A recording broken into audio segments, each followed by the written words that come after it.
안녕하세요. 재테크 하는 아내 구채희입니다. 오늘 좀 뭔가 바뀐 거 없나요? 드디어 유튜브 조명이 와가지고 새롭게 설치를 해서 찍고 있어요. 기존에는 집에 있는 일반 등을 켜가지고 찍었는데 좀 예쁘게 나오나요? 여러분들이 보시는 이 영상 퀄리티를 위해서 오늘부터는 조금 더 괜찮은 화면으로 만나뵐 수 있을 것 같아요. 자, 본격적으로 오늘 제가 준비한 주제에 대해서 말을 해보도록 하겠습니다. 여러분 보험 다들 있으세요?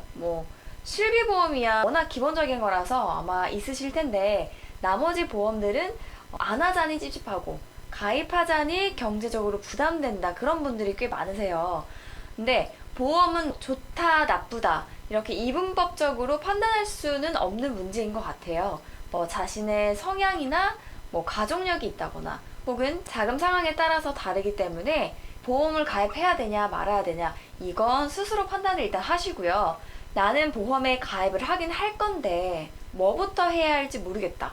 용어도 너무 어렵고 보험 설계사가 하는 말은 왠지 못 믿었고 상담 가기 전에 기본적인 지식을 좀 알고 가고 싶다. 손해보지 않고 가성비 좋게 보험에 가입을 하고 싶다 하는 분들을 위해서 준비를 했습니다.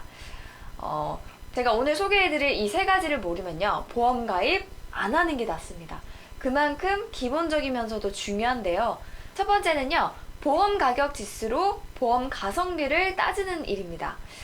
모든 보험 상품에는 설계사 수당이나 운영비, 보험을 운영하기 위해서 필요한 사업비가 포함이 되어 있어요.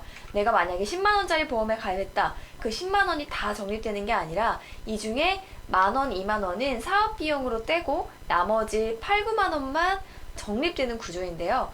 내가 가입한 보험 상품은 연 3% 확정 이율을 보장하는데요 라고 하더라도 사업비를 뗀 나머지 금액에만 해당 이자가 붙는다는 걸로 이해를 하시면 돼요. 근데 가성비가 좋은 보험이란 결국 보험료에서 차지하는 사업비 비용, 그러니까 보험사가 떼가는 비용이 낮은 보험일수록 가성비가 좋은 보험이에요. 날파리가 있어.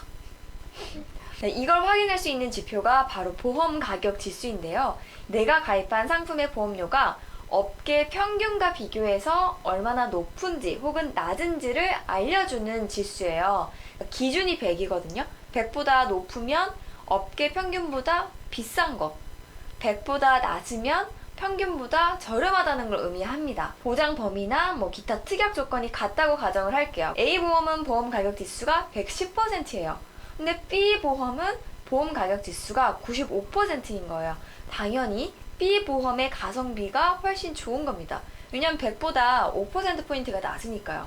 이 보험 가격 지수는 생명보험협회나 손해보험협회 홈페이지에서 확인을 할 수가 있고요.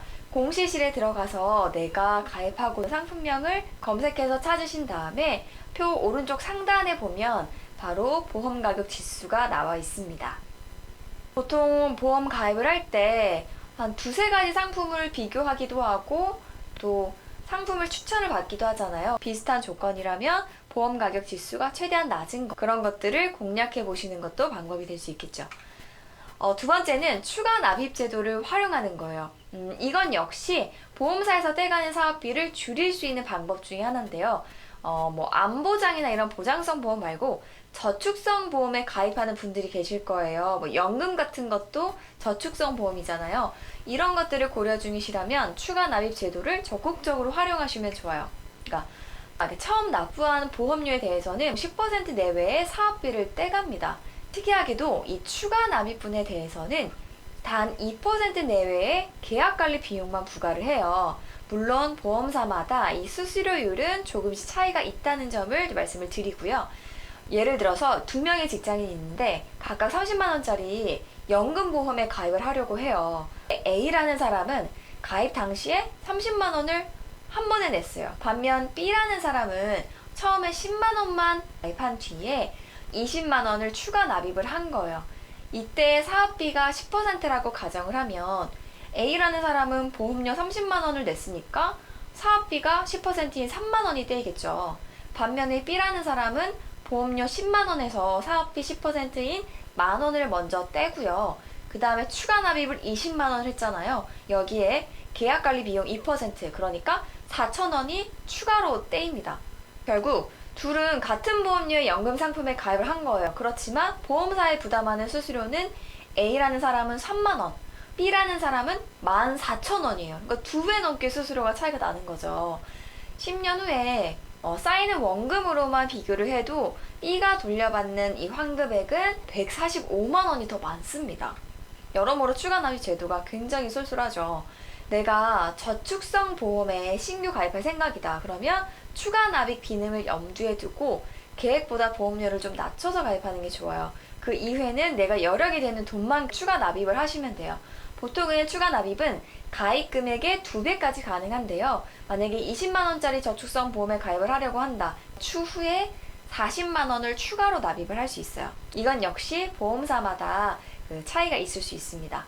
나는 이미 저축성 보험이 있는데 추가로 하나를 더 가입하고 싶다, 이런 분들도 있을 수 있거든요. 그냥 무작정 신규 가입하기보다는 기존에 가입해둔 저축성 보험에 추가 납입을 해서 수수료 부담을 줄이는 게 훨씬 유리할 수도 있겠죠.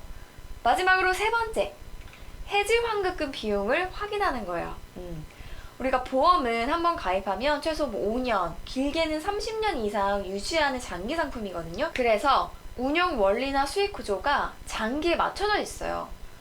시간의 프리미엄을 잘 활용하면 굉장히 좋은 상품일 수 있어요. 근데 중도 해지할 경우에는 내가 부은 원금은커녕 돌려받는 해지 환급금이 없기도 하거든요.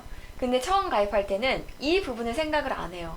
보통 종신보험이랑 보장성 보험은 최소 10년 이상 부어야 원금을 찾을 수 있고 3년 이내 내가 해지를 한다. 그러면 돌려받을 원금이 거의 없거나 30% 이하라고 생각하시면 돼요. 내가 2개 상품을 고민 중인데 보장 범위도 비슷해요. 그러면 해지환급금 비율이 높은 상품일수록 좋아요. 이 해지환급금 비율은 그 보험 가입 후에 경과되는 시간에 따라서 내가 받을 수 있는 환급 금액을 명시한 비율이에요. 상품 가입 설명서에 기재가 되어 있는데요.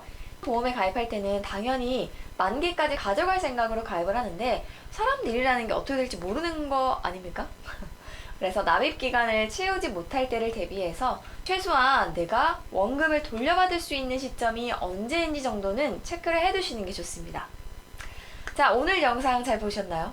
사실 제 보험은 20대 초반에 부모님이 가입해둔 게 대부분이에요. 물론 지금 제가 리모델링을 해서 이어서 납부를 하고 있지만 이런 꿀팁을 활용할 여지가 적었어요. 그래서 그나마 개인연금 보험 한 개는 추가 납입 기능을 활용하고 있기는 한데 아쉬운 마음이 많이 있긴 하거든요. 이왕 가입할 보험이라면 가성비 있게 가입할 수 있는 이런 방법들을 꼭 챙기셨으면 좋겠습니다. 제가 오늘 준비한 영상은 여기까지고요. 오늘 영상이 도움이 되셨다면 좋아요와 구독 부탁드립니다. 그럼 저는 다음 영상에서 유익한 내용으로 또 만날게요. 모두들 부자 되세요. 안녕.